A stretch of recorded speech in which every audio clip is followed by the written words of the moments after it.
Happy Sabbath, everyone. Hey, so today I'm going to introduce my topic for today by actually first sharing with you guys three different pieces of news.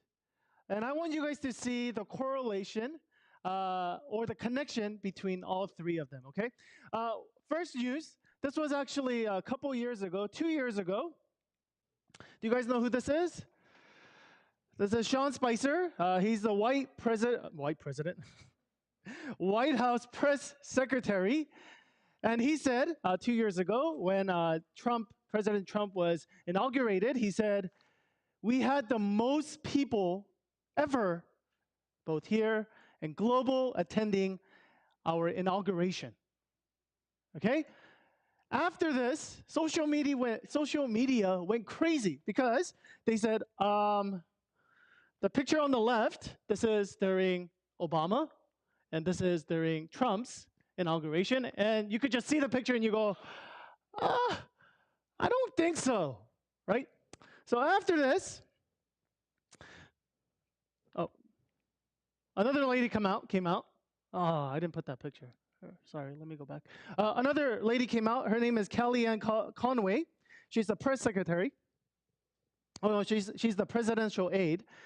And she basically came out and people asked her, okay, it's obvious that there weren't the most people in history. And she said, well, it's just alternative facts. Okay? You know, we were just telling you alternative facts, whatever that means. Okay, that's number one. Number two, there's an application out there. It's called Blind. It's for people who are working in like big industries like Facebook, Google, Samsung, and you can anonymously, okay, talk about your company to one another. Okay, so if you have problems, if you have issues with the company, you could anonymously talk about it.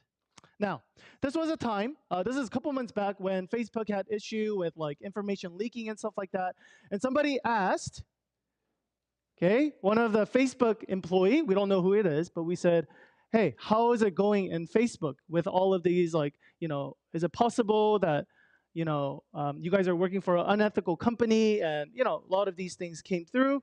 And this is what one of the engineers said. Again, anonymous. He said, it's fine. Morale is super high. We get paid a ton.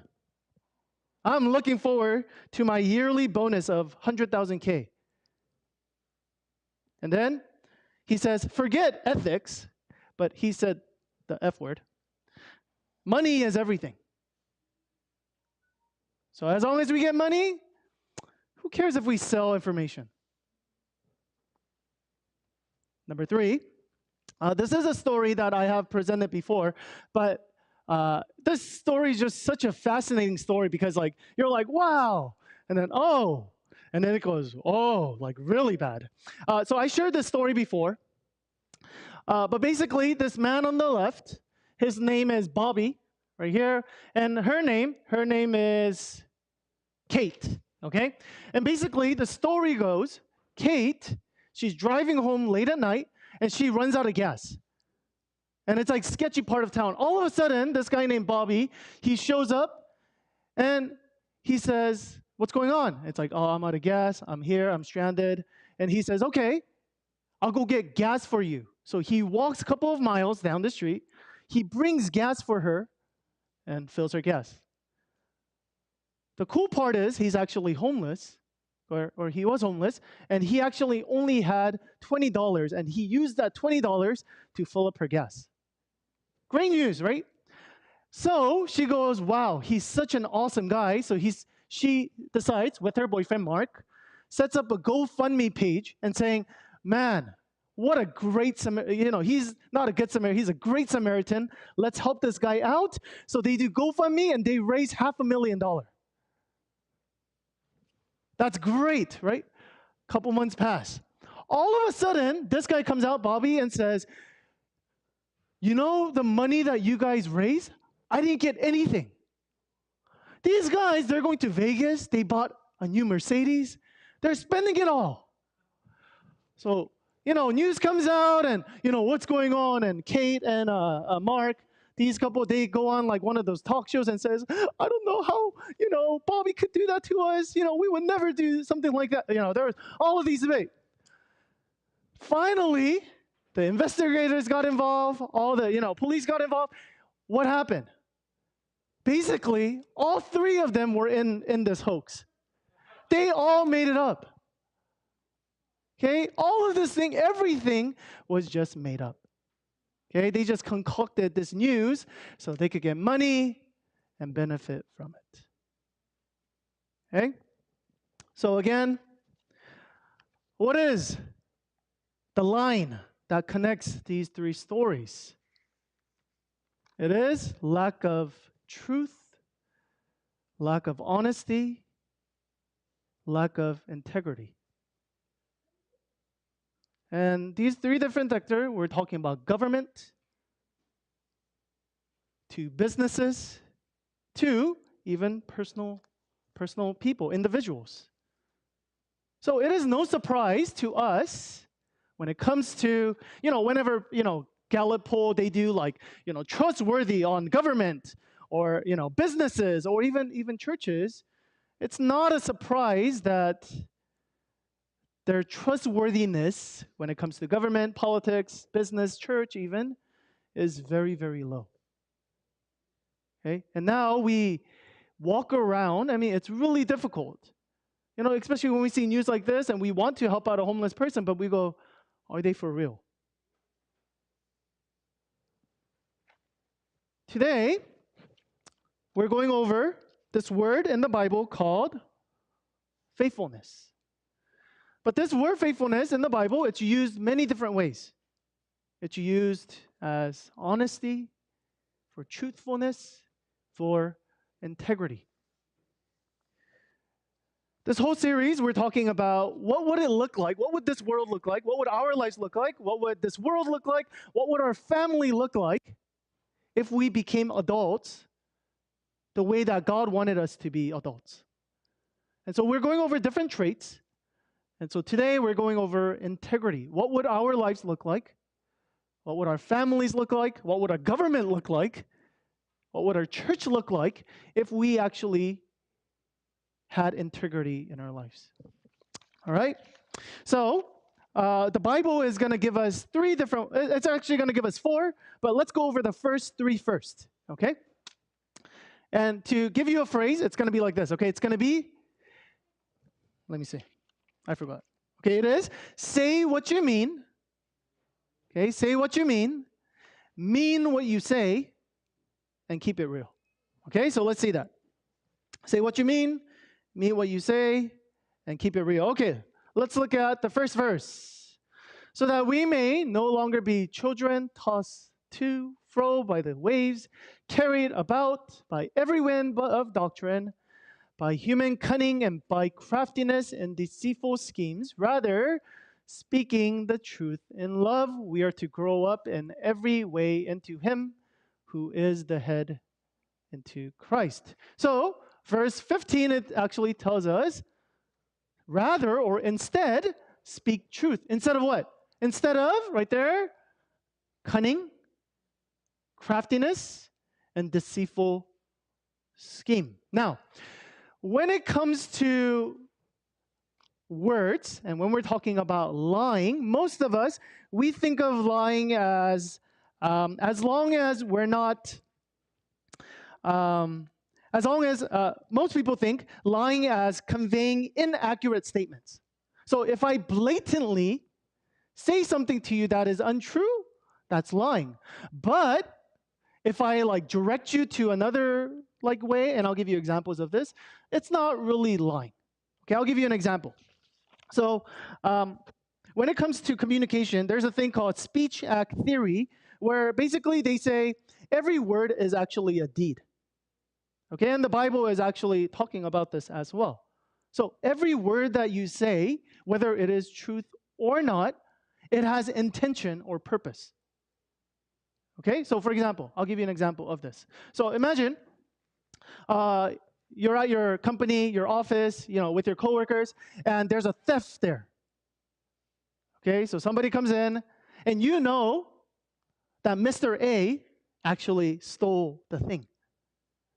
Investigator comes and says, do you know who did it?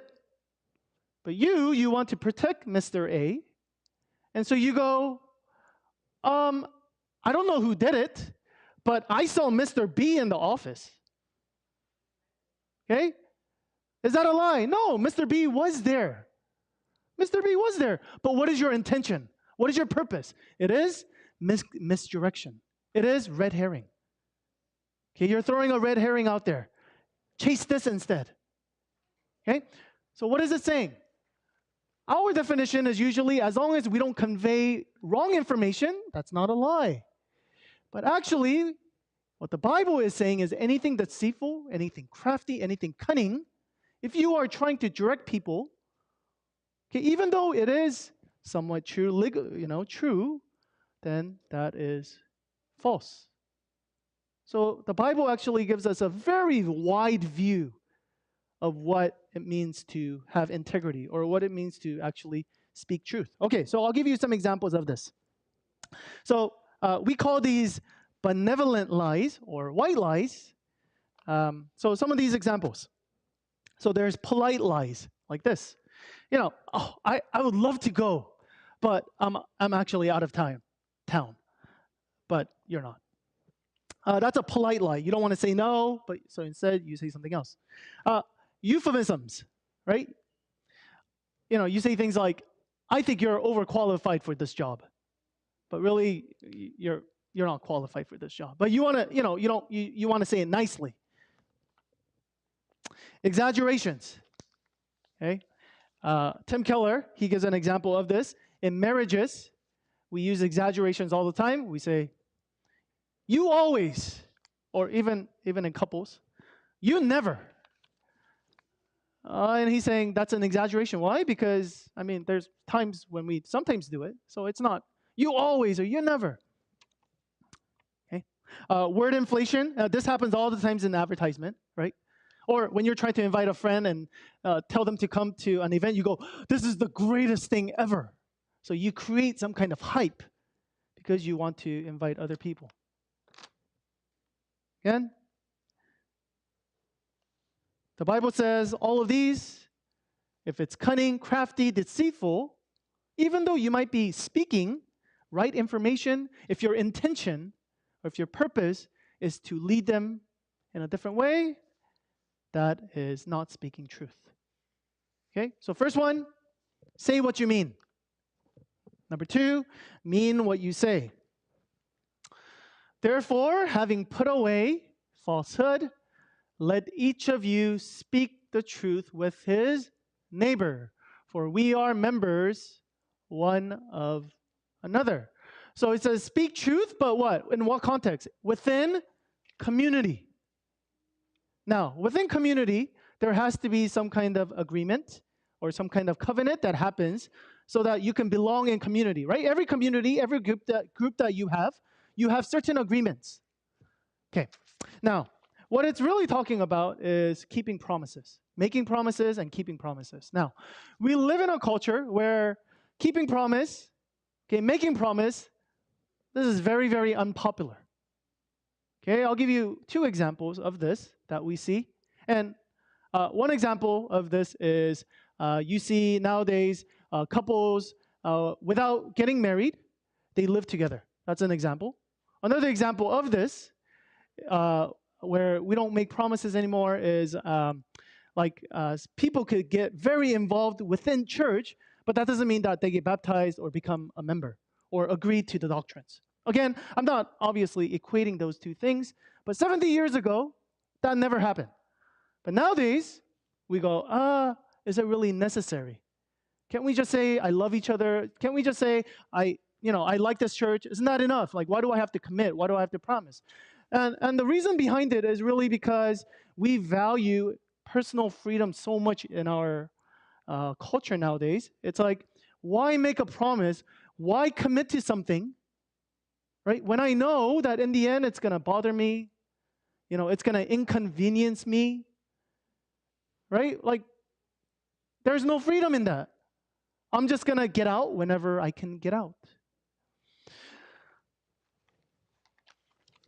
Lewis Smead, in Mere Morality, he talks about this concept, and he actually says, we need to make promises. Okay? This is what he says. Now, it's going to be a little confusing, but I'll explain afterwards. Here it is.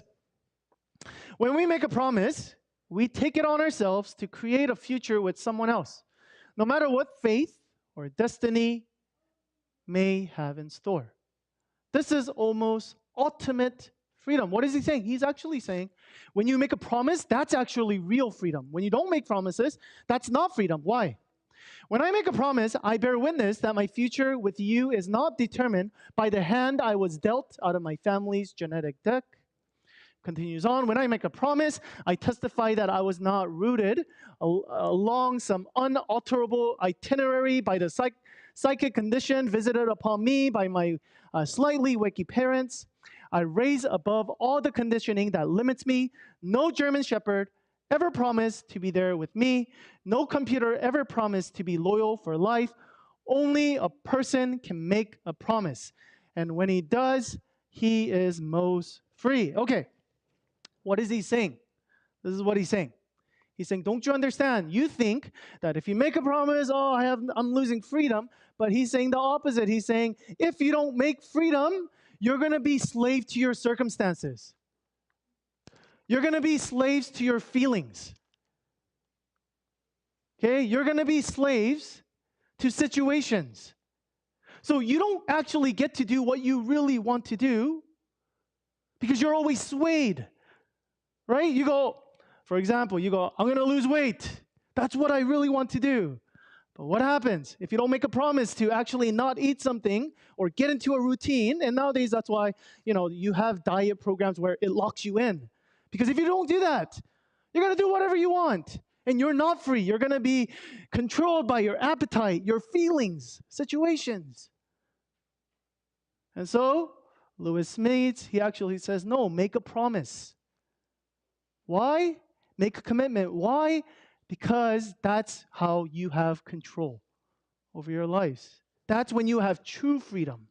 If not, you're being controlled by your addictions, your appetites, your feelings. So, say what you mean what you say. Don't just throw out words there, but make a promise. Okay, last part.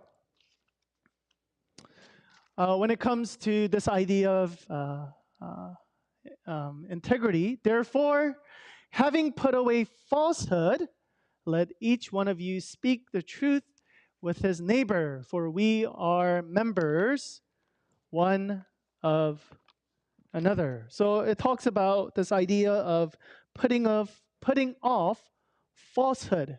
In Greek, it uses the word pseudo. Okay, what does pseudo mean?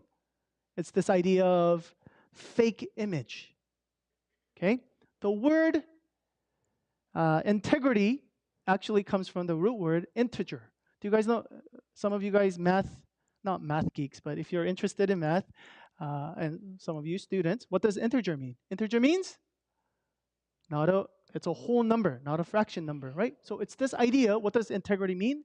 It means that you're not a fracture of your images. You don't have fake selves, but you are one way everywhere you go. So it's like this.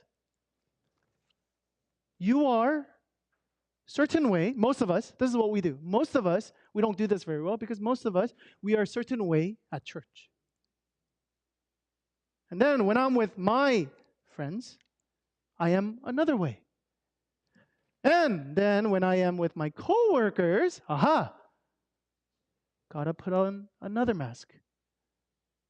And then now when I'm with my family, I gotta act a certain way as well. So I'm like this. So what happens? That's not integrity. That's what we call being fake. That's what we call being hypocrites, right? But this is what we're doing all the time. Okay, and nowadays, especially because of like media and internet and mics and videos everywhere, I mean, politicians, businessmen, and everybody, you got to be careful what you say. So it's this idea that we don't do this, and it's very difficult for us to be consistent or faithful to who we really are. We're always shifting ourselves. We're always trying to put falsehood outside and try to give a certain image of who we really are. So the Bible is saying, no, keep it real. So let's summarize really quickly these three ideas. Okay. So number one, say what you mean, speak truth. Number two, mean what you say, keep your promises. And number three, keep it real, no falsehood. Say what you mean what you say, and keep it real. Now, let's stop here really quickly because you might say, this is not really unique to Christian message, right? This is what we actually, all of us, even if you're not a Christian in here, you go, yeah, this is what integrity looks like, right? If those three different U's, either Callaway or, Bobby or these people, hey, if they actually, kept it real or mean what they said, we wouldn't have these kind of issues in our lives or in this world or in the government or in businesses, right? The problem is, even though, the non-Christian world or the secular world per se might say the same thing, it actually doesn't provide us with the way to actually do these things. Okay? Of course, everybody's going to say, don't lie, don't do these kind of things, but there isn't actually any motivation or power to do it. I'll give you two examples of this. There's actually two problems when it comes to what the world that we're living in actually says. Okay. The problem number one is more and more, we are taught in schools that everything is relative. Okay, basically what we're saying is there's no truth. There's no absolute truth. You believe what you want to believe. I believe what I want to believe. So now the kids are hearing that, and they're going outside into society, and they're actually lying and creating their own alternative truths. All of a sudden, what do you expect? Of course, that's what you're going to see. Okay, you're teaching in schools, there's no absolute truth. What do you expect? So this is what C.S. Lewis says, and he always puts it very, very articulately. He always says, we clamor for those very qualities we are rendering impossible. He's saying, hey, you're telling on one hand, hey, don't lie. But on the other hand, you're saying there is no truth. What are you trying to ask them for? That's what we say. We laugh at honor. We say there is no, what truth? And then we're shocked to find traitors in our midst. We castrate and bid the geldings, which is a castrated horse, to be fruitful. Saying this is not possible. Okay, if you're continuing to say there is no truth, there is no absolute, there is no God, these kind of things, then there is no motivation for truth whatsoever. Okay, and you're going to see these kind of events happening again and again and again in our societies. If you continue to perpetuate, there is no truth. It doesn't work. Number two problem is, if you continue to say these kind of things, most of the time, even religious institutes or parents do this quite a bit, which is because we teach that there is no absolute truth. What we do is we instead use punishment to speak the truth. For example, if you look at like a lot of different business books, it tells you, hey, you got to be ethical, not necessarily because you won't make a lot of money, but you got to be ethical because you're going to get screwed over later. They're going to find out. So it's not a positive reinforcement, but it's actually a negative one. Or we say things like this to our kids. Sometimes we say, hey, don't lie because God's going to punish you. Okay, so we put on shame and guilt to try to have people speak truth instead. But the problem is whenever you use guilt and shame, in any cases, number one, it doesn't work. It works for a little bit, but as some of you parents know, it doesn't go far because guilt and shame, some kids, they just get used to it, right? They just go, okay, whatever, I'm just a bad kid. I'll just be a bad kid and that's it. Okay, or sometimes it becomes very selfish, right? It becomes about what can I get from truth? And so we have issues with that. Okay, you guys are falling asleep on me, so let's get to it right away. So let's see the solution. Solution. Rather, speaking the truth in love, we're to grow up in every way into Him who is the head, into Christ. This is very difficult for us. Okay, some of you guys, so we talked about one extreme where we say we're not speaking the truth at all. Okay, we're being cowardly, we're being lazy, we're playing around with truth. But the other hand, it's talking about how there's some of us, we speak truth, especially, right, growing up in Adventist church where truth is everything. But we speak truth, but without much love. Where we can slap people with the truth, we can beat them over the head with truth, we can be valiant for truth, but only truth itself. There is no love. And so there's two different parties where we go, okay, I can't speak truth. I'm too scared of what people are going to say. I'm too scared of what I'm going to lose if I speak truth. I'm going to lose my bonus if I speak truth. I might get fired if I speak truth. That person might think I'm super mean if I speak truth. So on the one hand, we go, I can't speak truth. On the other hand, we go, forget truth, just love, accept everything. Right? Whatever they do, it's okay, whatever. Just accept. And so we have two different parties, and that's where most of us, we lie in. Okay? We either lie in no truth or just accept everything. And both of them, we see there's problems. Right? Because if you speak truth without love, you're just clobbering people. But if you don't speak truth, okay, and there's only love, then that doesn't work either. Now, let me get to the conclusion. So how do we actually get here? Okay, first we have to see the model, and we have to actually see that this model of who actually does this for us is actually the reason why we could actually be man and woman of integrity as well. Okay? The model. Question: did Jesus go to the cross for truth? Was that why he went? To show that God's law cannot be broken? Or to show God's holiness and righteousness has to be satisfied? Did Jesus go to the cross for the sake of truth? Or did Jesus go to the cross for the sake of love, so we can be pardoned, so we can be forgiven in spite of our sins, so we could be embraced, so we can be accepted? So, did Jesus go to the cross because of truth, or did Jesus go to the cross because of love? And the answer is yes. For both. He's the perfect example of someone who stood up for truth.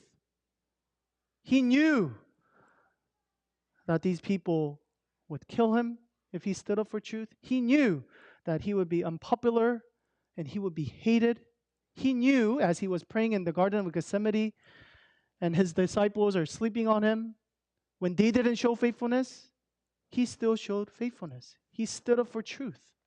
And yet, at the same time, we see, why does he go on the cross? He goes on the cross and dies for us. Why? Because of love. So people actually say, many scholars says, cross is the place where justice or truth and love, they intersect. Because at the one hand, Jesus says, someone must be punished. The sin has to be cleared away. And he says, I will do it. We see this idea of justice or truth and love coming together. Now, how does that give us power? Most of us, we don't speak truth like I talked about a lot of times because we're scared. Whether that's circumstances or people, we're scared. What we want is security from money or our jobs, or we want acceptance and love from other people. And that's why we don't speak truth. And Jesus is basically saying, hey, I already died for your safety. I already died for your acceptance and love. I have already died for your security. You don't need security from money. You can speak the truth.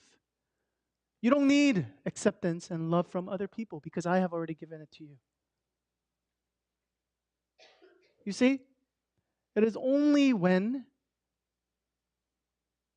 we realize what God has done in our lives, how He was the ultimate example of integrity, that we can actually be men and women of integrity. Okay, now, most of you guys are falling asleep on me, and this is very boring because most of us, we go, come on, truth, integrity, these kind of things, it doesn't really pertain to my life. But it's crazy. It's like, for us, it's like, you know, you go, oh, Pastor, talk about peace or something. Talk about like joy. That's what I need in my life, not integrity. And it's like asking a fish, like for us, it's like asking a fish, like, how's water? And the fish goes, what's water? Because like he's always around it, and it's like, what is that? And I think that's the same for us. We go, truth, honesty, faithfulness.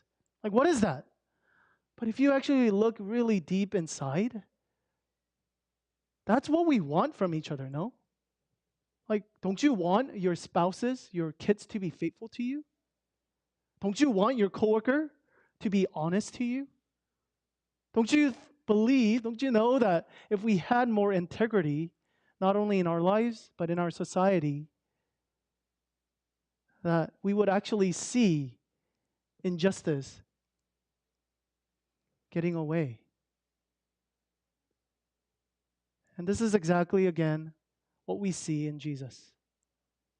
Man of integrity, man who stood up for truth and love. And only when we see that, we're able to do the same thing. So, quick question for you guys as we go into time of reflection. Okay? What is something, whether it's a false idea or it's something that I need to stand up for, but I haven't been because of fear? Maybe I need to have a conversation with somebody, whether it's my friend, my spouse, my kids, my coworker, my boss, but I haven't been able to say or speak the truth because I'm fearful. Okay? Some of you guys who have been speaking truth, who have been valiant for truth, ask yourself, have I just been truthful just for the sake of being truthful and for my own selfish pride, or am I really doing this out of love? And we're going to see that we have actually failed in both. When you see that, don't get discouraged. Let's look to Jesus, who is not only our model, but He also gives us the power to actually speak truth in love. Let's go into time of reflection.